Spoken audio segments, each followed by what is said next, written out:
Hey, what's good guys, it's Zach, hope you all are doing well. In this video I just wanted to quickly share with you my first impressions on the Xiaomi Pocophone. Pocophone? Pocophone.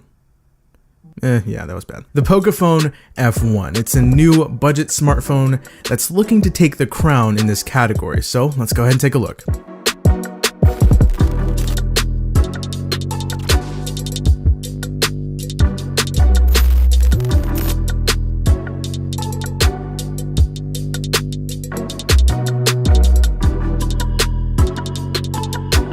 Starting off with a quick unboxing, up first you'll get your usual manuals. You'll get a basic smoky gray case, which is nice. Beneath that you'll find the phone, and under that you'll find a USB cable, USB Type-C of course, a wall adapter, and a SIM ejection tool.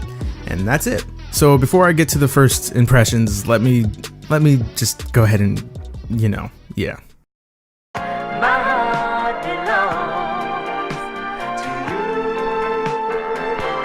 Alright, so in terms of build, the phone does have a plastic construction, which is to be expected with a phone in this price range, but it does have a nice weight to it, so it doesn't feel super cheap or anything like that. It's actually quite solid.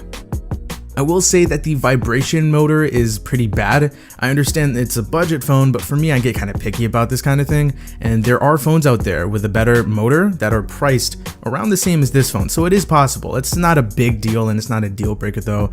Just wish they did better with this. The display is pretty nice. It's a 6.18 inch 2246 by 1080p IPS LCD panel. It's pretty clean, it's crisp, the colors are good, and I like it. Next, I was pretty excited to hear that this phone has stereo speakers, and as I was getting familiar with the phone after unboxing it, the first app that I downloaded was Spotify, so I could play some songs to test it out. They were pretty good. Obviously not as good as speakers on like an iPhone 10 or a Note 9. They don't have much bass, they don't sound as full, but they're a step up from a single bottom firing speaker. They're not bad. In terms of speed, out of the box, it's pretty snappy as expected. The fingerprint reader is quick as well. The way they positioned it and everything makes it really easy to find too, which is nice. And then there are the cameras. And of course I can't give you guys my full 100% opinion just yet, but out of the box, not gonna lie, I'm actually pretty impressed. From the first shot that I took, the selfie camera, the 4K video quality, to the slow motion.